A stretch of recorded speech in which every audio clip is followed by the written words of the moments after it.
En principio, tengamos ciertas cosas claras. La zona abdominal se encuentra musculada por el recto anterior del abdomen, que va desde la sínfisis púbica hasta el esternón, en ciertas costillas, por lo tanto, nada tiene que ver con el muslo. Esto nos da a entender que todos los ejercicios de musculación que se realizan para zona abdominal con movilización de muslo, para nada trabajan el recto anterior del abdomen. El recto anterior del abdomen básicamente es retroversor de la cadera, y aquí podemos a Tony hacerlo en el fitboard, lo podemos ver. O enrollador del tronco, o flexor del tronco.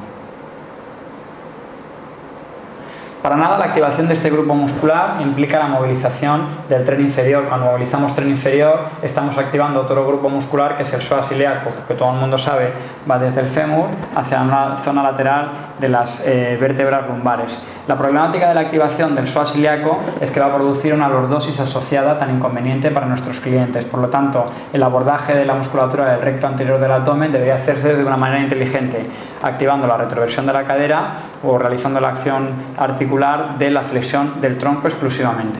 Junto al recto anterior del abdomen se encuentran los oblicuos, mayor y menor, que se encuentran en la zona lateral y tienen una localización en las crestas ilíacas y suben hacia arriba un poco en las costillas. Básicamente son los responsables de la inclinación y de la rotación de la cadera. Podemos ayudarnos del fitball para la realización de los mismos, Tony. Inclinaciones laterales, bien desde la columna vertebral o desde la cadera.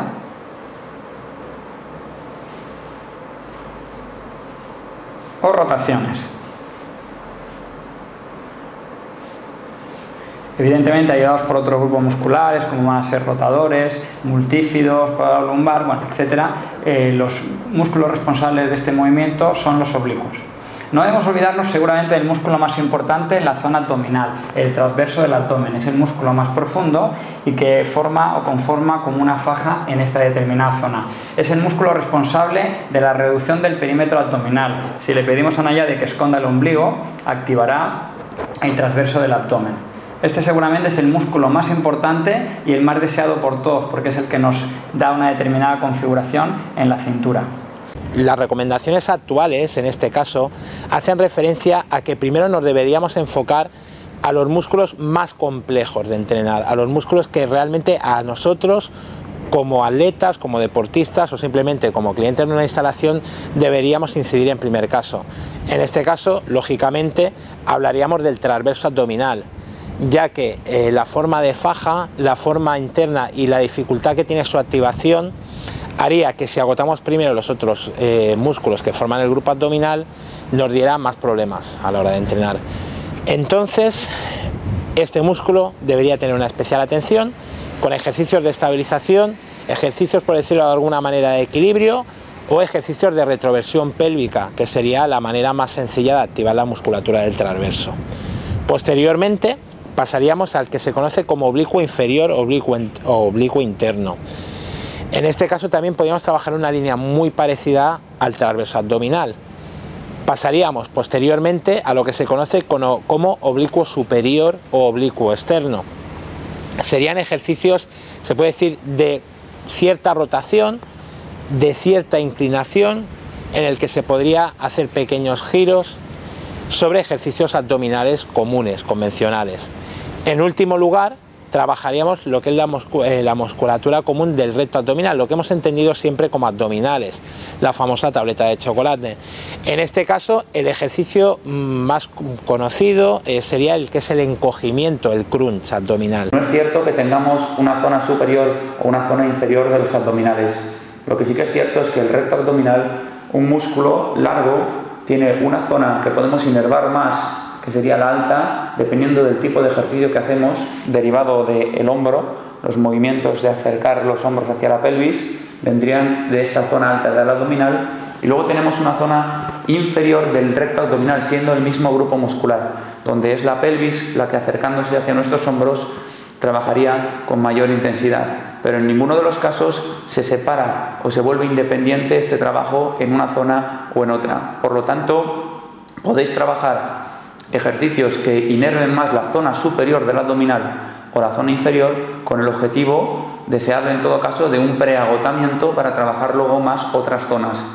o simplemente podéis tener esto en cuenta a la hora de trabajar las dos zonas, el movimiento pélvico y el movimiento de hombros a la vez, para conseguir una mayor contracción, que sería el ideal de este movimiento o este ejercicio, puesto que la inserción y el origen nos producen un movimiento conjunto.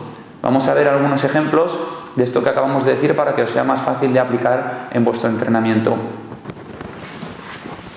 Para lo cual, lo primero, nos tumbaremos.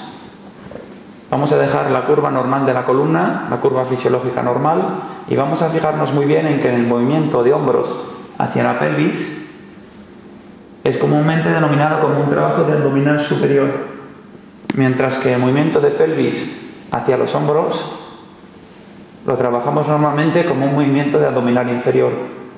Cuando el mismo movimiento, si lo reproducimos desde los hombros a la pelvis y a la inversa, es lo que nos produce la contracción completa del recto abdominal.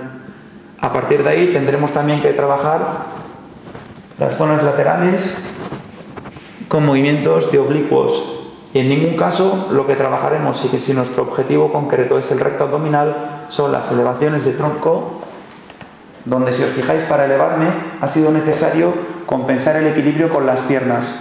Esto es así porque lo que hace mi elevación de tronco es un músculo denominado psoas ilíaco o iliopsoas, situado en el interior de la pierna y enganchado a la base de la columna. Por lo tanto, no seríamos capaces de subir solamente con el encogimiento abdominal. Lo mismo, al estirar las piernas, estamos trabajando este mismo grupo muscular que hemos citado, el psoas ilíaco, de tal manera que yo puedo hacer la retroversión pélvica, pero el peso de mis piernas sería el que me facilita, a partir de pasar del punto de la cadera, el encogimiento abdominal. La forma perfecta, repetimos, sería al combinar los dos movimientos, hombro y pelvis. La parte principal para trabajar los abdominales básicamente es o flexionar el tronco, principalmente para trabajar el recto anterior del abdomen. Flexionar el tronco o realizar retroversión de la pelvis. Esos son los dos movimientos que genera el recto anterior del abdomen.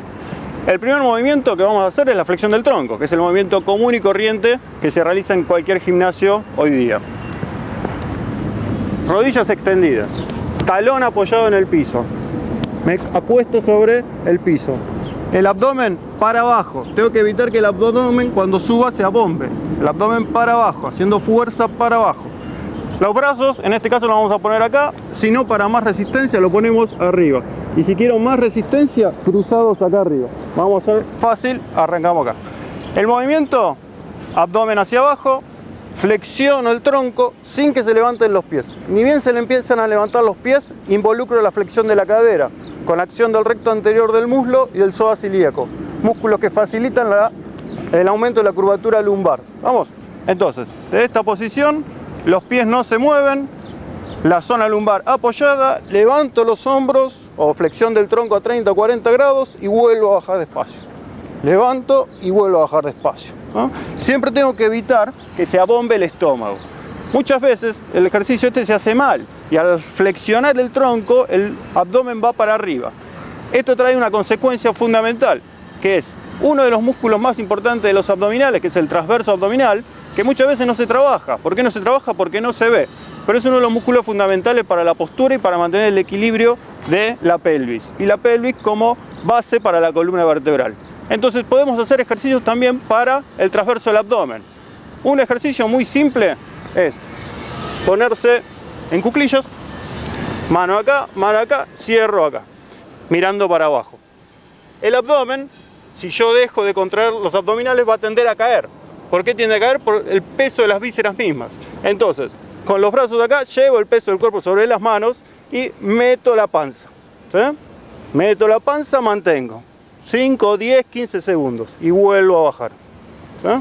Vuelvo a meter la panza, 5, 10, 15 segundos y vuelvo a bajar. ¿Sí? Este es uno de los ejercicios que se puede hacer para trabajar el transverso del abdomen. También se puede trabajar directamente acostado boca arriba. La única diferencia es que el que hice yo es un poquito más intenso porque por acción de la gravedad las vísceras tienden a caer. Entonces el transverso del abdomen tiene que hacer fuerza para levantarlas.